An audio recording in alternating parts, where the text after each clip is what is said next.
Welcome back to another episode of the Lender Podcast. As always, I'm Bryce Matheson, and today we are greeted with Mr. Logan Richetti. Logan, thanks for being here. Thanks for having me.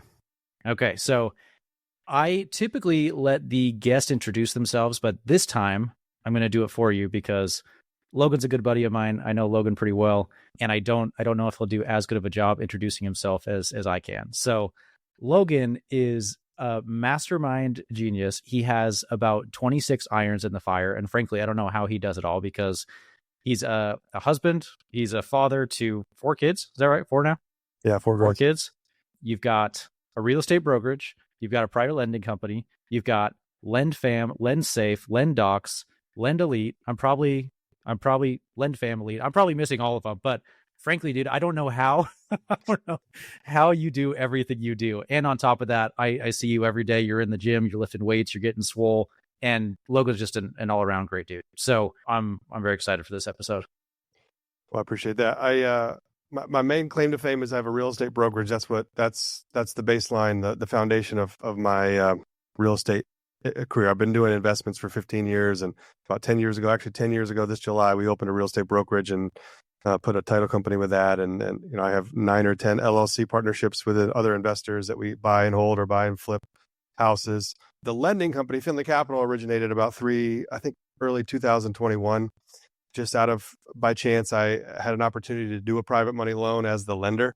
And I took the opportunity, I took a risk, and I had some capital finally saved up from my own, efforts over the years. I made that loan. It worked out really well. I made another loan. It worked out really well. And next thing you know, I put a business behind the lending idea. So that's how Finley Capital. Finley's my firstborn daughter. I named it after her. And that's how that entity started. And then from there, obviously, we can talk about the progression into some of these other concepts that we've been putting on top of Finley Capital in order to try to grow and scale it sustainably. And that's what keeps me busy. But, I'm pretty organized with spreadsheets. I don't sleep a lot. I put my daughters and my family first. That's always been my priority. But, like today, I started the workday at 10:45 today because I took my daughter to the mall to go play at the playground for a few hours. And I wanted to be present with the girls before I get into work. And that costs me some productivity sometimes, but I don't care because that's what it's all about. Yeah. You're in this phase of life where you got the little kiddos and you don't get that back. So I work hard, but I definitely understand. I'm at a point in my life where I'm very clear on what my priorities are. And so I get everything done, but it just starts with kids, then work, then whatever's left for sleep, or, there's a 6-foot-old in the house. So there's not a lot of sleep going on right now, but all right, I'm having to say, I see you're always supposed to get 2 a.m., up with the kiddo. And then, you're up again at 6 at the gym. I'm just like, wow, I don't know if I could operate on 4 hours of sleep, but somehow you managed to do that. And I completely forgot about the title company. That was a new one for me too, when we saw each other a week or two ago. So you've got so many things cooking, and I want to talk about all of that, assuming we have time. But for all the newbies who are listening that have not met you before, break down all the private lending related stuff and the umbrella that everything is under, and kind of what your goal is, and all of that, as a whole, because it's really interesting. I love what you're doing. I think it's brilliant, frankly. So dive into that and explain the differences. Well, like I said, Finley Capital I organized it in early 2021. And at the time I had a vision of building a big operation with a big staff. And I grew that up to about 5 full-time paid staff members. And so I had an underwriter, a processor, a social media person, and a controller, all on staff being paid salary by Finley Capital to help me build the infrastructure needed to grow to my ultimate vision, which is $120 million in balance sheet value, which is, a pretty big balance sheet of loans at any given time. In order to originate and then underwrite and sustain that many loans, you need a team or a staff behind you to help facilitate that. So I made some extensive investments in the infrastructure and the overhead. What I realized doing that, I also, built a 506B fund as part of that progression as well, trying to raise capital in a more efficient and sustainable way. But what I realized pretty quickly was that it's just, if you have that much overhead, $25,000, $30,000 a month in payroll, you have to do so much loan volume just to break even on your overhead. It can cause you to change your underwriting criteria from how do I make the most conservative loans possible to how do I make loans to pay payroll. Yep. And how do I just pay the bills? Yeah. And that's not, when you're making a private lending underwriting decision, you have to be very conservative, and the decision needs to be focused primarily on mitigating as much of the risk as possible when you structure that deal, as opposed to any kind of incentive to have to put more loan volume out to hit your overhead goals. So after learning a few lessons, having, we did 1 or 2 250 loans that way, and did some great loans and had a couple problem loans, partly because we made some loan decisions that we might not have made if we didn't have that overhead consideration. I wound it down. I dismantled some of the payroll. I wound down the portfolio we were up to 9 million, I think, at the peak. Rolled it down to about 3 million and gave some investor capital back. Let some payroll staff go that weren't getting the job done or weren't a good fit or whatever. And then I took a look at the industry, at the business, and I said, do I want to be in this lending business or not? If I do, then I need to do it the right way with very low overhead and a much more conservative loan structure philosophy. Around about that time, this is about a year and a half ago, I linked up with Kevin Marshall, my partner now. He and I have decided to link up as partners in Finley Capital and then re-engineer it and build it back up as a very conservative private money lending operation with very low overhead and very efficient operations. So we've done that. He's taken over all of the operations aspects of our company. And of course, he plugged in Lender as his main initiative. He took Lender, he grabbed it by the throat, and he jammed it into our operation, despite my objections, because I didn't want to change anything again. He said, Logan, we have to have this software. This software is game-changing in terms of loan origination, loan underwriting and processing, and then servicing as well. So I said, look, we're partners now. You're in charge of operations now. If you think it's the right move us into there. So, prior to that, we were using Google Sheets and HubSpot in conjunction with each other to try to kind of piecemeal the operations together. We didn't have a really good loan processing and doc collection system. It was all through a Google Sheet with manual uploads. So our processing team was taking these documents, taking these items manually through email, downloading them, uploading them, recoding them, linking them, sharing them.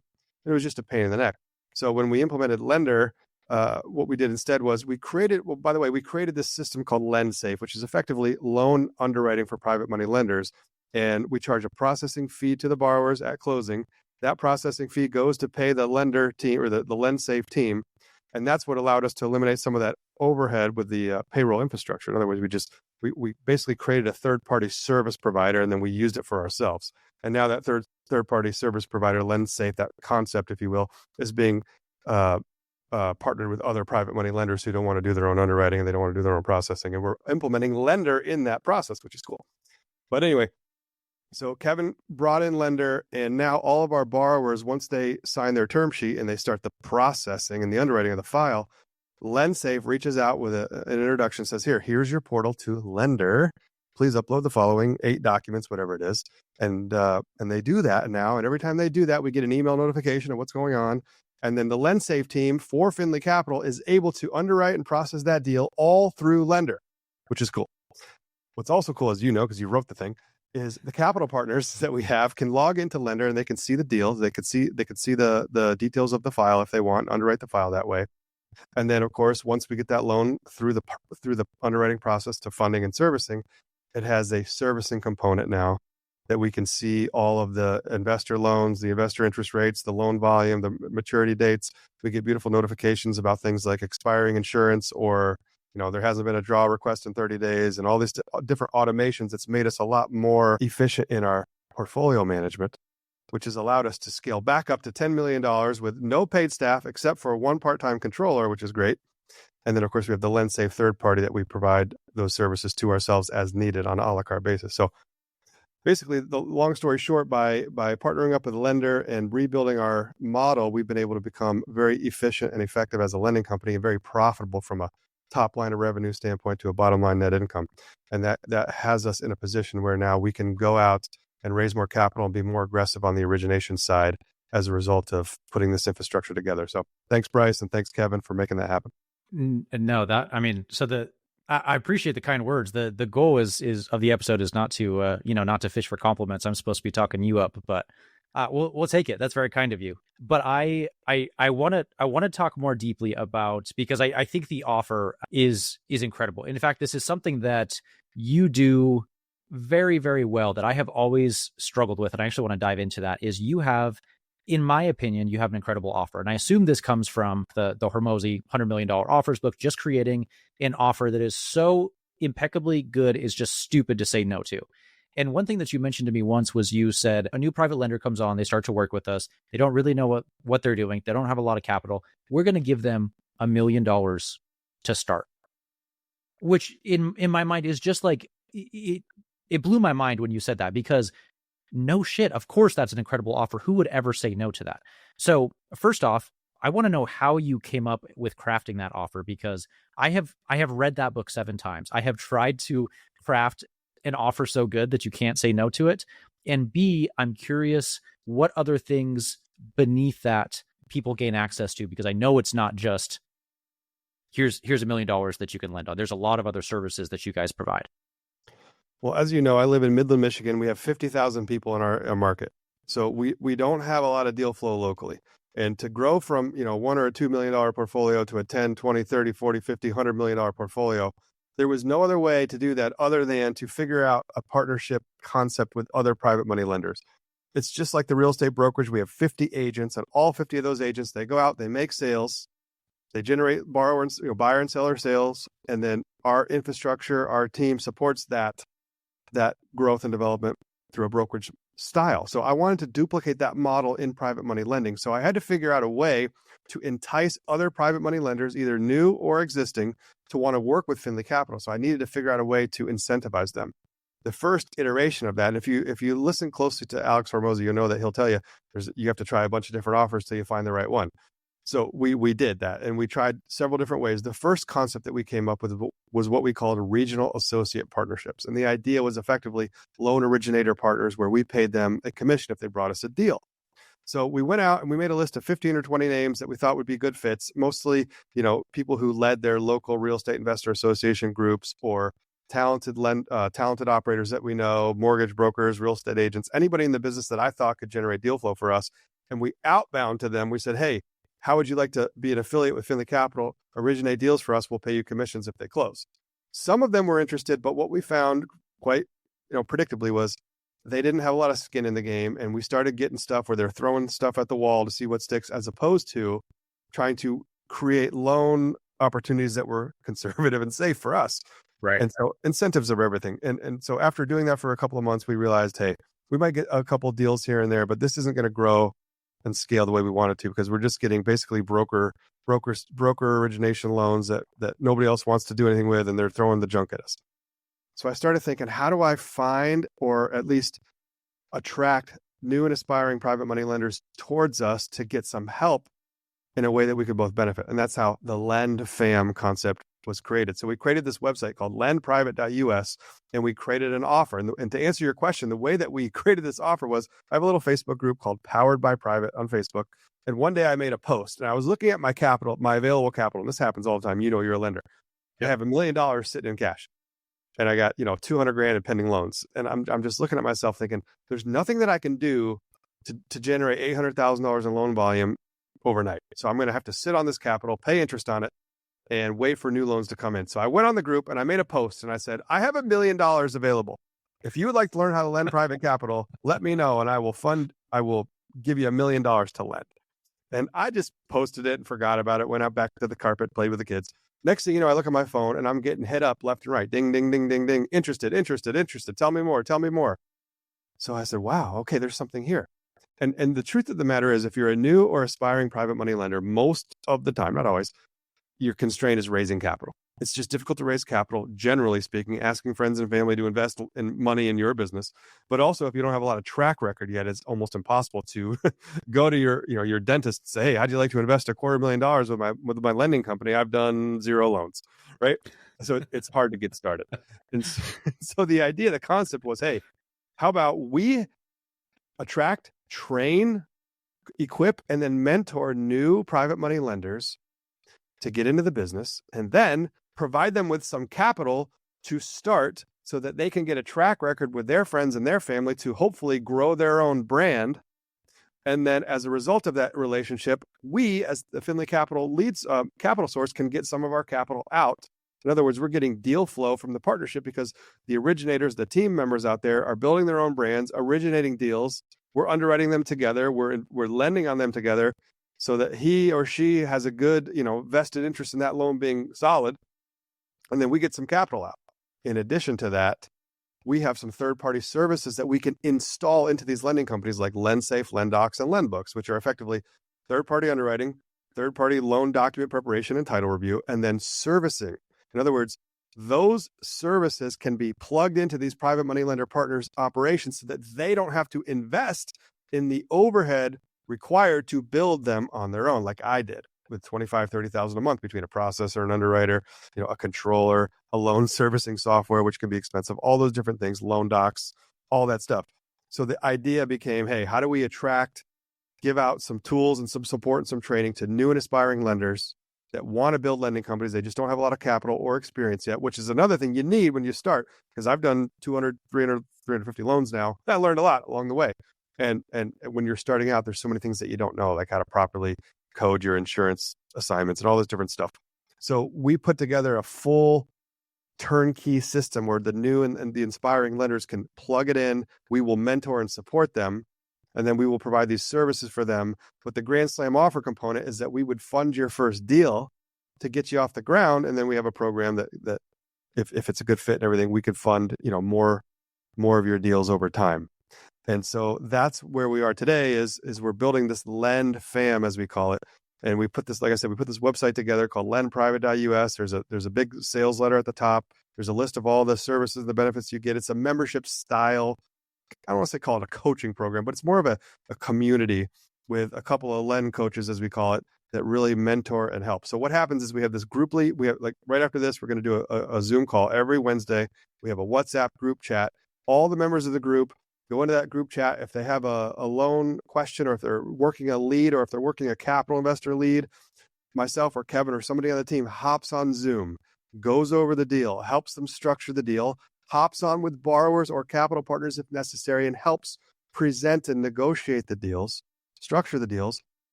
And then once they get, signed and ready to go, we bring in LendSafe, LendDocs, and LendBooks, and then we're splitting the revenue on those deals together. So the new LendFam members are able to get their lending companies off the ground without any capital and without a lot of experience and without any overhead as a result of the way we've structured this. So it is, like you said, it's kind of a grand slam offer that benefits both parties.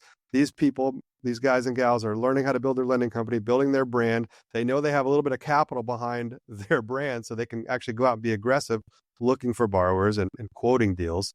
And then, of course, on the back end now, we're providing the services, and we're getting some capital out, and we're building relationships that's going to help us grow from $1 million, $2 million a month in loan volume, ideally up to $10, $20 million a month over time. It's genius. It's genius. I was just thinking about too. So, think in the context of a brand new flipper who has never flipped a house before. More often than not, a lot of people are like, okay, do I need to go buy this $10,000 course? Do I need to, get all this training and do all these things? And I'm not saying don't educate yourself. Of course, please do that. But a lot of people are saying, should I buy this expensive course? My natural inclination is don't buy the course, use that 10 grand and use it as your quote unquote tuition to kind of learn and get your first deal done. Essentially, that's what people are doing under LendFam, is that rather than buying this insane, egregious course, like if you had a flipper who went in and said, hey, I'm going to partner with you, do this deal together, this first one, you are going to learn so much that will be so advantageous, and you mitigate your risk because I've done it 250, 350 times. I can tell you what to do and what not to do. I can spot problems a mile away. And how is that not the most valuable thing? Like, you get all of the education without the cost of the education, and you make money on the deal. It's brilliant. It truly is. And the other thing I was thinking is, I just lost my train of thought. Well, I got one. So the beauty, I agree with you. I totally agree. And when we get a new real estate agent in the brokerage, I always throw them a few leads right out of the gate, because it's so hard to get leads. And I try to help them get a couple of reps, because I know how important it is to get reps. And when Kevin started his lending company, when we met remotely for a couple of months and we became friends, I actually helped him fund his first deal because he was a friend. That's why I did it.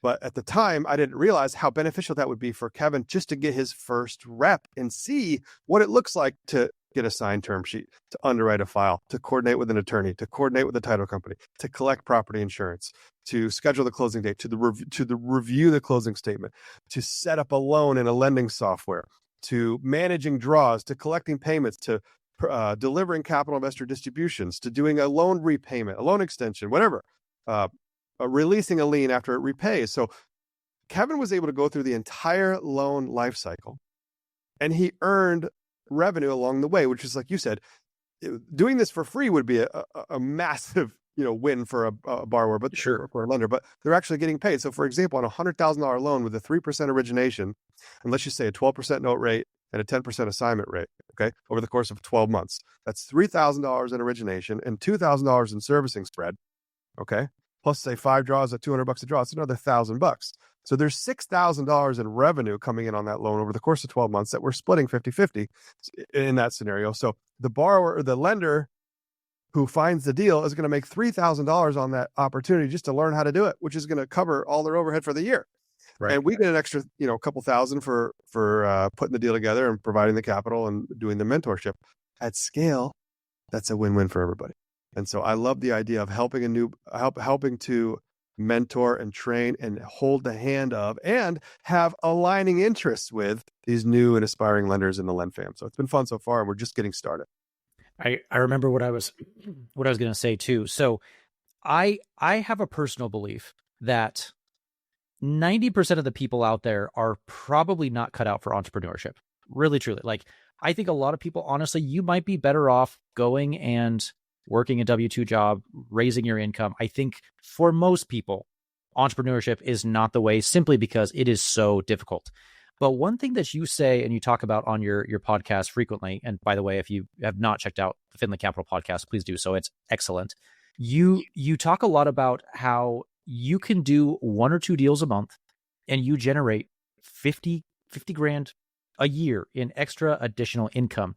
And the thing is, I don't think people necessarily, I take that back. I think people would love to have Lambo money and yacht money and whatever, like the pie in the sky. That's great. Obviously, I don't think that's realistic, but if you're making an additional $3,000 to $4,000 per month, that for a lot of people is life-changing. That gives you the additional breathing room that you need just to make ends meet. It's incredible. And so, like I said, going back to your podcast, you speak frequently about you can do 1 or 2 deals a month. We'll provide you the capital. You do nothing. We do everything. We'll hold your hand. We'll walk through it. We'll help you mitigate the risk. And then you make 50 grand additional per year. Like, that is incredible. It again comes back to the brilliant offer. It's genius. Well, if I could go back and look at anything that I'm proud of over the last 15 years of small business entrepreneurship, and you're right, it's just not for everybody. You got to be a little bit nutso and crazy to try to build businesses and hold a bunch of plates in the air and all that. But what I love about this concept is exactly what you just mentioned. You can help other people make additional marginal revenue for their family. That's what gets me excited. I don't think we have anybody in the Lend Fam who's doing lending full time. It's a side hustle. It's an additional revenue stream. It's an additional way to leverage your network and your database.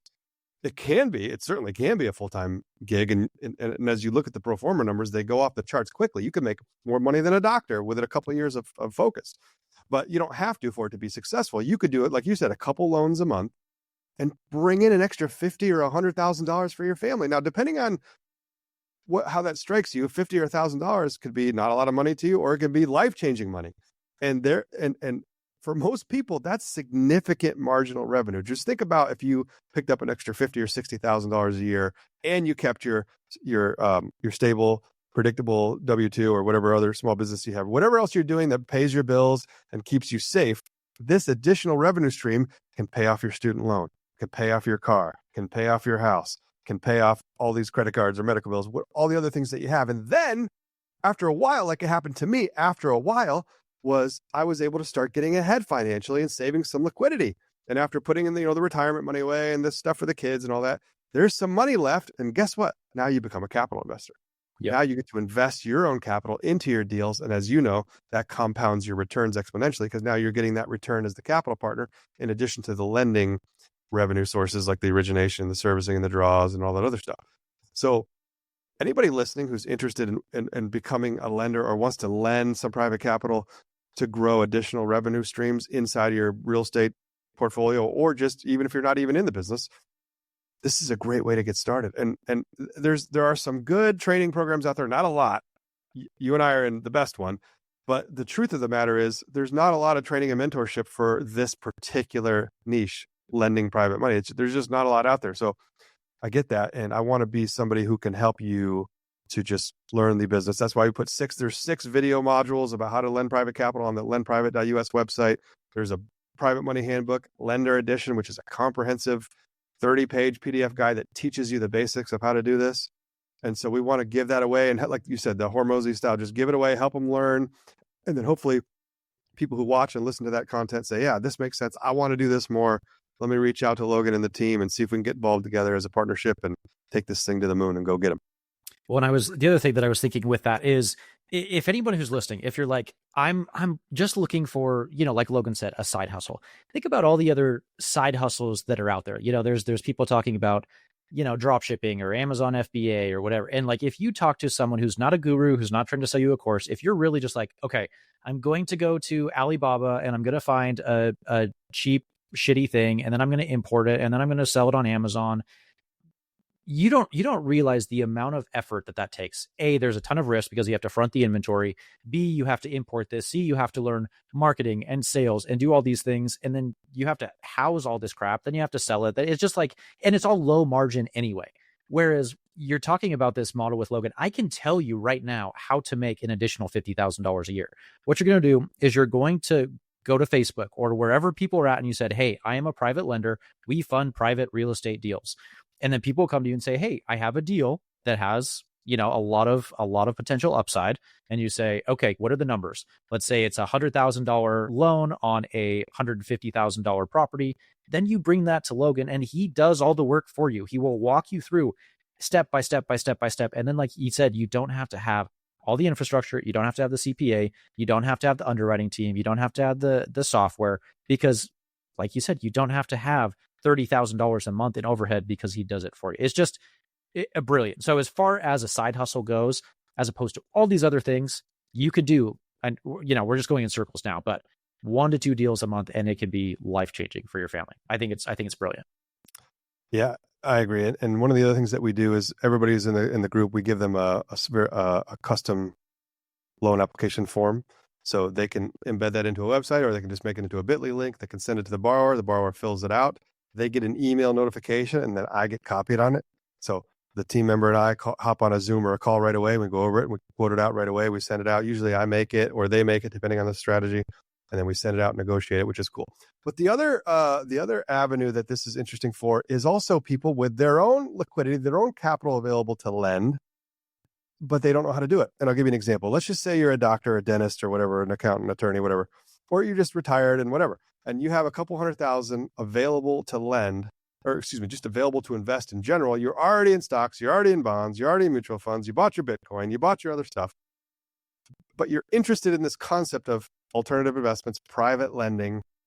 And let's just say you have a son-in-law who's flipping houses down the road, and you would love to lend money to him or her, but you don't know how to secure it safely. You don't know how to structure it safely. And I'll tell you, one of the things that I've seen more than anything is people lending private capital the wrong way, not securing it properly, not holding back repair funds in escrow, not collecting points and interest and fees and setting it all up the right way.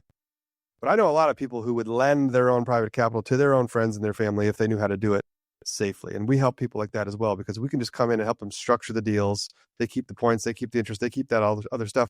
We just bring in our services to help them do it the right way. We have a few people in the group right now that have been attracted to the group simply for that purpose. They don't want to build lending operations per se, but they might have $1 million to lend, and they know they can make 10, 11, 12% on that money if they lend it out the right way to their trusted local investors that they already know or that they can go and find. They just don't want to spend a year or two learning how to put it all together the right way. So if that sounds like you too, you can reach out to us and we'll help you set it up and get your money out safely, which after you can get $1 million out in a couple of months with 5 200K loans or 10 100K loans or 2 500K loans. It doesn't take a lot of work to get $1 million out on the street deployed safely. You just got to make sure that you're doing it the right way and that you're not going to have a problem because of the way you deployed it incorrectly. So we can help with that too. There are a lot of listeners on the podcast that obviously are interested in this concept of passive income. And naturally, when you talk about passive income, one of the most common revenue streams is rental properties, right? I think because intrinsically it makes sense. I I buy a property, I put somebody in it, they pay me money every month. Great. Like the concept is very simple, right? So years ago, 15 years ago, I fell into this trap of passive income. I now think passive income is bullshit. It's not really a thing. But I fell into the same concept. I had all the spreadsheets. I wanted to get out of my W-2 job. And I said, okay, I bought my first rental property. It's making me $300 a month. And I had this goal of making $10,000 a month. It wasn't, again, Lambo or yacht money, but it was like, I could live a good life with $10,000 a month. So I worked backwards from that, $250 to $300 a month per door. So I'm, 40 odd doors, and then I'll have my income and my money, right? Fast forward 5-6 years, we did that. I remember blinking, and one day I looked at our QuickBooks and we were at like $12,000 a month net.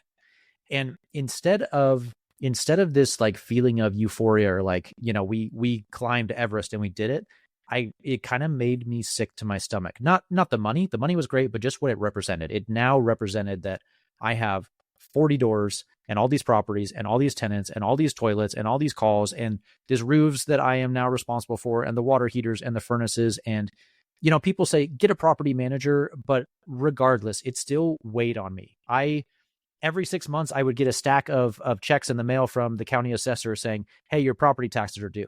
It's not passive. There is nothing passive about it. So long story long, what we did was we shifted into private lending. We quit flipping. We sold all of our rentals. We took all that equity. We moved it exclusively into private lending. Fast forward 10, 12, 15 years, I completed a loan yesterday that paid us $18,000 after everything was all said and done. And I can tell you that I did not spend more than maybe 4 or 5 hours from start to finish, like vetting the deal, arranging all the documents, dealing with the title company, things like that. So if you're listening to this and you want passive income, I can promise you private lending is the way to do it. I'm not saying it's passive. It's not, but it is semi-passive, and it is significantly better than having tenants or toilets. I'm laughing as you're talking because right now I have about 75 units that I own, either self or with partners, and I don't make $1 from it. It seems like I don't make $1 from these things. They make a little bit of money, but it's nothing. The cash flow is nothing in comparison to what we do lending. And the only reason I hang on so tight to that portfolio is for the kids. The kids are going to benefit from it. It's going to pay for the kids' college. It's going to pay for their weddings, their dresses, and all the stuff that's coming down the road. 4 proms, 4 weddings, hopefully, 4 colleges, hopefully, maybe. But I would not be holding those rentals if not for the future needs of my family. And that is to say that they're not cash cows. Most of my portfolio is bird. So I bird it, and I've held on tight. And last night I was up till 2 a.m. flipping through all the P&Ls and the balance sheets, just kind of getting an idea where the heck everything is, because it's hard to keep track of everything. And I realized that this lending concept is so much, it's not passive, but owning a portfolio isn't passive. I own a property management company, and it's still not passive because, like you said, there's turnovers, there's evictions, there's late notices, there's work orders, there's taxes, insurance. You got to make sure 75 properties stay insured. That's a job in itself. There's so much going on with the rental portfolio that, in my mind, that's like a 401k and IRA. Those are the long-term retirement vehicles that you set them up now when you're 41, and hopefully when you're 61, you were able to hang on long enough to give them to your kids when you're done. But this is an active side hustle where you can generate that kind of extra marginal revenue, which, if you're smart about your finances, you don't increase your lifestyle necessarily. You just have that marginal net income to your family. Then you jam it into a couple rentals, or you jam it into private loans, or you jam it down against debt. And all of a sudden you look at your balance sheet, your personal profit and loss, and your personal financial statement over the course of 12 months, which you should be tracking if you're not. And then you can see a tangible difference. So, for example, one of the things that I've done for the last 10 years is I've built a personal financial statement, which is effectively like a balance sheet. It's just assets minus liabilities plus cash plus everything else. And then I set up a simple formula where I know where I was at December 31st of last year. I know where I am today, and I can see the difference. And I think that's very powerful when you start tracking your financial metrics like that, because then it becomes more visual and tangible. All of a sudden, bringing in $10,000 in a month from loan originations from the side hustle, you can actually see your net worth, your balance sheet increase by $10,000. And then you take that $10,000, you stuff it somewhere safe, like a line item for a private money loan or a down payment on a new building or whatever. And then all of a sudden, you as the breadwinner or as the other breadwinner, you start to get excited about taking more action and getting more aggressive with your side hustle because you're seeing the tangible financial benefits right in front of you and you're tracking it over time. I don't know if you do that, but that's been very helpful for me. I do, and it gets addicting, honestly. But it's like a good kind of addiction. No, this is not a gambling addiction. This is a you do. It's fun to see the numbers increase and go up over time, and it incentivizes you. This is great. I want to keep adding more to it. We have had quarters where our net worth has increased by $250,000, and you're like, whoa, how did that happen? I don't make $250,000 in my job. How did that happen? And pretty soon it starts to grow faster than you can contribute to it and just steamrolls and grows on its own. I don't want to spin out into the moon here, but one of the things that I have done that's been very successful for me personally is visualization. And I talk about this sometimes with close friends and family, but I spend a lot of my energy on money. And it's not because I'm chasing money, but it's because that's my role in the family, is to generate revenue for the family and take care of the family. So I think about it all day long. I don't think about other stuff like Madden, football. I focus on my businesses, my revenues, my expenses all day long. But one of the things that's helped me to grow is visualizing certain financial metrics on the top line. So like you said, every month I visualize making X amount per month, and then 5X that, then 10X that. The next thing you know, I'm visualizing a number that I can bring in every month that is outside the realm of my thinking even a couple of years ago.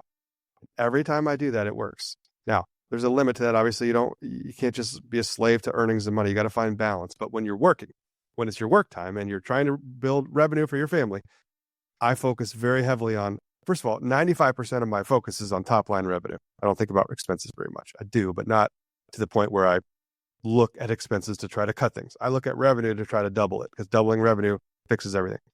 But then I start looking at this business and this business and this business, this action, this opportunity, this action. And next thing you know, you start to see, if you're tracking it on a spreadsheet, you start to see that number grow and grow and grow and grow. And the way that I got ahead, I think it's similar to how you got ahead, I think, is I had a business or a job, either one, because I was a real estate salesperson for 5 years, and that's how I paid. And I started earning a lot of money because I worked really hard. And then I opened a brokerage, and after a while, that started making money. But every year, I flipped houses on the side. Every year. So I was a real estate investor. I'd buy, fix, and sell. And I'd borrow private money because I didn't have any. I'd split the profit because I didn't have a choice. But I would do up to 1, 2, 3, 4, 10 a year, 12 a year, depending on the year. I didn't have a flipping operation per se, but I was always investing in at least one house at a time. Every time I made money on those houses, which in Midland, Michigan, you don't make 50, 60 grand on a deal. You make 10, 15, 20 grand if you're lucky. You don't make a fortune. But those compound. If you do 4 flips a year that make you 20 grand, that's 80,000 extra per year. And I use the word extra very specifically because if you just jam that into your bank account, it's gone. Next thing you know, you're buying a new truck and you're buying this and you're buying that and you're going on vacation. Every marginal dollar I made from flipping houses, now lending, every marginal dollar. Now, my lending money I put back into my lending company, but I'm at the point now where I've gotten to that point. But prior to that, I took all that flipping profit and I jammed it down against debt. Student loans, house, cars, credit cards, whatever debt I had. And I did something that I thought was helpful for me. Maybe it's helpful for you guys too, is I looked at every year of my life with the concept of legacy. So in the year 2015, I paid off the land contract. In 2016, I paid off the house. In 2017, I paid off X or Y or Z, whatever it was. And so when you're working as hard as we all work that's listening to this show, whether it be at a job or a business or whatever, it can be frustrated when you look back at the end of the year and you say, what did I get done? What did I accomplish? But if you can concentrate on a specific objective like that and track it and think in 12-month periods, you can do a lot. You can get 100 grand off of your balance sheet, off of your debts by flipping 4 or 5 houses or whatever, making 4 or 5 loans, whatever it is that you're doing on the side to get ahead, because you just don't get ahead. I don't care how much you pay. I don't care if you're a doctor or if you work at McDonald's, you never get ahead from your stable income because you adjust your lifestyle around your income. Right. So it's very hard to get ahead. Even if you're, if you're a doctor, you got a boat. If you're working at McDonald's, you got an apartment. But either way, marginally, it's hard to get ahead. That's where that side hustle, that extra income, that focus, that determination of working harder, finding a second thing to do, and then taking that revenue and jamming it away at something that creates a legacy for that year is a roadmap to get ahead from where you are now to 5 years into the future. And that's been, at least for me anyway, that's been for the last 15 years. Every single year, there's been some kind of legacy or some kind of, I can look back on the year and say, hey, good job. You got that done. You achieved that specific objective through your extra efforts. And it incentivizes you and motivates you to keep working hard for your family or whatever it is that drives you. For me, it's the family, obviously, but it motivates me to keep doing those things, keep taking those opportunities, and keep growing, because I know over the course of 10, 20, 30, 40 years, I'm going to look back and I'm going to be in a good position, and they will too. I agree. I will probably botch this, but I think it was a quote. I think it was Bill Gates who said it. I could be wrong, but he said most people underestimate or overestimate what they can accomplish in a year and underestimate what they can accomplish in a decade. And when you don't track it, you don't notice, you don't see what you really accomplished, but jot it down, put it in your spreadsheet, and then you realize, oh, I did make huge waves this year. And you could do that through whatever it is, private lending or otherwise. You can do crazy gains and advances in your personal balance sheet and your personal net worth just by tracking and hustling. And I go back and forth with hustle culture. I think there is a lot of stuff that is toxic, but at the core fundamentals are like, you got to work your ass off. It's hard, and you have to work smarter, not harder, to really make advances and accomplish these things. Going back to the concept of private lending, I've shared this story on multiple episodes on the podcast, but most of I flipped houses for 6-7 years. Similar model to Logan. We borrowed private money because we didn't have the funds to do it ourselves. We did, I think our biggest year we did 25 flips, but typically it was like maybe 10 a year, on average. We had one project in particular that just about everything that could have gone wrong did go wrong. We had a painter steal some money from us. We had COVID that hit. The market dropped. Rates went up. We had this project for 14 months. It was just basically a project from hell. Anyway, long story short, we finally wrapped up this project. It sold.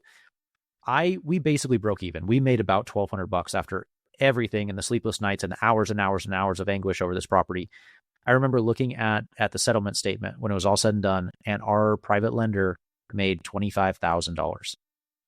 And that was the light bulb moment for us. And I was like, oh, wow, I need to get into this. And that's not to say that there are no risks of private lending. People can default, people can walk away. If you're a shitty human and you don't, stick to your commitments and your contracts and your obligations, of course, like you can lose money. But I think overall, for the most part, the bank always wins. As long as you're conservative and the underwriting is your risk profile is there, you're not over leveraged, all the fundamentals that you should follow when you're doing private lending, the bank always wins. I agree. The minute I had a chance, I'll never forget it, back in 2021, to be the lender, I remember a lot of thoughts went through my mind. The first thought that went through my mind was, holy cow, I actually have enough money to do this, for the $100,000 loan or something. And for most of my career, most of my working life, I didn't have that kind of money available to just take a chance with, but I did. My second thought was, holy crap, what happens if I lose it? What? Yes. This was a loan to somebody who I had never met, who I still to this day have never met. She lives out in Montana, and we've been business partners for the last 4 years. But it started with a loan that I made to her as a referral from a friend who I did trust and know. But I did it. I took the leap of faith, and I put a mortgage together, a promissory note together. We did an operating agreement. We became equity partners, and we actually, it's a funny story, but we just sold this building that we bought together last week after 3 or 4 years and had an exit, which was cool. But more than that, it's the range of emotions that go into this concept of starting lending, whether it be your own capital or even more emotional is raising capital from friends and family and lending it. It's a big responsibility. If you're going to try this kind of idea, you got to make sure you know what you're doing and make sure that you can articulate the risks and the benefits and the rights and the responsibilities of everybody together. And it's something that a lot of people struggle with the concept of building, a base of capital from friends and family, because they don't want to let their friends and family down. They don't want to ever have a reputation, scar because they made a mistake or they cost somebody money. And trust me, there's nobody that's more concerned about that concept than I am.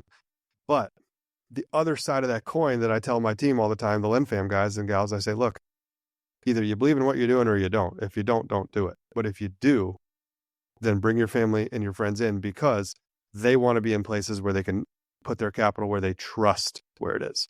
So if you can build a lending operation where you structure loans safely, you do it properly, you secure their capital the right way, and you vet the borrowers the right way, and you put all the chess pieces on the board in the right positions, it becomes a very, very exciting investment opportunity. And then when you compound onto that, the fact that your friends and your family want their money deployed, they want to earn returns on their money, they just want to not lose it, not have it stolen. You provide a place where they can do both of those things and achieve both of those objectives, and ideally get a nice rate of return and have you driving the boat along the way. So from that standpoint, you should be going out to your friends, and you should be going out to your family and your mom and your dad, your aunt, and your uncle, and saying, look, I have a place where this can go. I have a place where we can get, good returns. I can secure it. I can make sure it's safe, and I won't steal from you. So from that standpoint, I think you just have to have a little bit of a mind shift when you're growing this idea or this concept, and realize that you actually are serving. Your capital investors need places to put their capital. And if you can provide that to them in a safe and sustainable way, they're going to be grateful to you, and you owe it to them to offer them the opportunity. Yeah. I mean, I couldn't say it better. There was there's a video I saw by Dan Martell, if anybody follows him, but he said essentially, like, you're being selfish. Like, how dare you? If you've got this opportunity that is so lucrative and people are like licking their chops, and you don't give them the opportunity to invest in it and make money, like how selfish is that? So I in the beginning, I was afraid to reach out to family and friends and all these different individuals to raise private capital.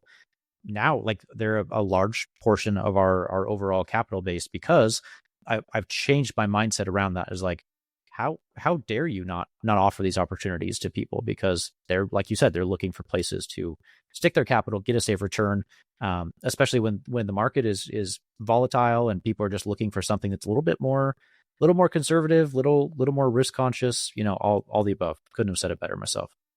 Well, a lot of the people that follow you on your social media, your Instagram and your YouTube pages, I think they're following you in part because they want to learn more about these other kind of ideas, these other investing concepts. There's a lot of, misconceptions, or I guess standard thoughts that most of the world has about how to invest. You put your money into your retirement accounts, and you buy stocks, you buy bonds and mutual funds, and that's as far as people know.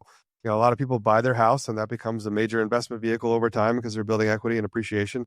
But most people don't buy rental properties. They don't get it. If you're listening right now and you've never bought an investment property, ask yourself why you haven't. And I think I know the answer. It's probably because you either don't know how to do it, or you don't have anybody to help you, or you don't want to take the risk, or whatever. But there's a lot of different reasons. But the truth of the matter is, if you bought a $200,000 investment property today and you held on to it for dear life for 20 years, you'd own it in 20 years when your kids are going to college. I don't want to say guaranteed, but it's basically guaranteed, unless the house with a tornado or the city goes to zero, whatever. Like, it's going to be paid off in 20 years because your tenant's going to pay it off. Now, yes, you're going to have toilets, you're going to have evictions, you're going to have all the turnovers and all the hassles down the road, but there's a clear runway between now and 20 years from now. Another thing that it took me a long time to ever really focus on, for whatever reason, in my youth, my early adult years, was the future. So right now I'm 41 years old. It's very, very difficult to plan 10, 15, 20 years in the future, but I'm going to be around, hopefully. And so I need to be making decisions today that will affect me in 10 and 20 years. Most people, or at least in my experience personally, I've had a very difficult time planning that far into the future. But right now I'm building a set of duplex apartments, okay? And I bought a 6-acre parcel, and we're going to develop this parcel. We're going to put 20 duplex units in this thing. And that's going to take a lot of my bandwidth, a lot of my energy, a lot of my effort, a lot of my capital, a lot of my time. And I'm not going to get much from it because it's rentals. You don't make that much. But I can get that done and executed. I'll learn a bunch, and I'll grow, and I'll have partnerships that help me, and we'll bring in private capital that gets, benefits from that, and all the positive things about real estate development. But the key is, all 4 of my kids will be covered from that one investment if I do it right. And if I do 10 of those over the next 10 or 15 years, then their kids will be good. Now, you can argue and you can debate back and forth about how far you want your generational wealth to go. But I can tell you personally that for me, that's all I care about. It's how much I can collect in my life to give away to my kids so that they can control their destiny and their future.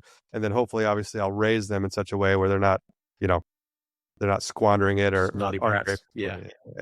You should have heard my daughter the other day. She says, "Dad, I need you to buy me 3 buildings. I need a milkshake building, an ice cream building, and a hair salon." And then my stepdaughter said, "Well, I need you to buy me a zoo, and only friends and family can come to my zoo." I said, "All right, I'll buy it all, no problem." But what about Beverly? Sounds like your daughters and my daughter would get along just great. That'd be great. Oh yeah.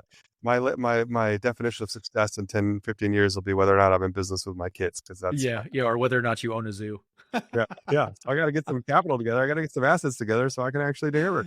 I want them to have the choice. If they want to go and be a hairstylist, that's fine. But I'm hoping instead of being a hairstylist, they'll own a hair salon, and I'll get to work at the cash register.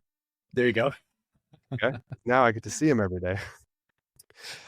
And then we can have fun and grow up together and have a good time. So that's the goal.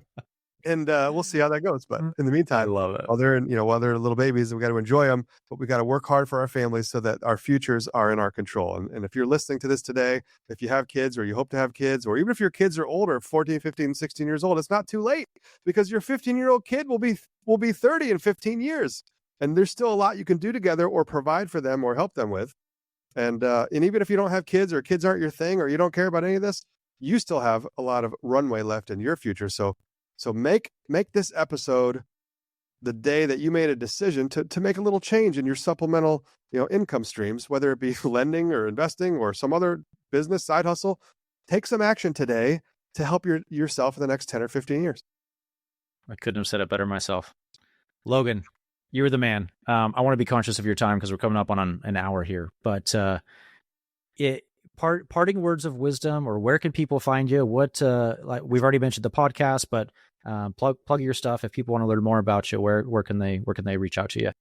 Well, if you like private money lending, or you're interested in that at all, follow the podcast, the Finley Capital Podcast. We're about to hit 100 episodes. I think I've gotten like 60 downloads total. But it's a lot of people. I have a very small following on the podcast, but the people that follow it really, really enjoy it. So if you're interested in private money lending, I'm one of those. I can plug for it. It's awesome. He's not giving himself enough credit. The podcast kicks ass. It's very tactical. It's worth its weight in gold. So absolutely go have a listen. I appreciate that. I love doing them. I do them twice a week now, and they're a lot of fun.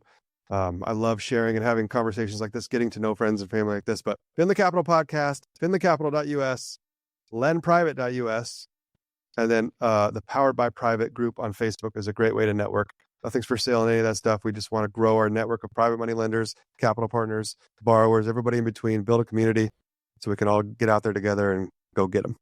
I love it. Logan, thanks again for coming on the podcast.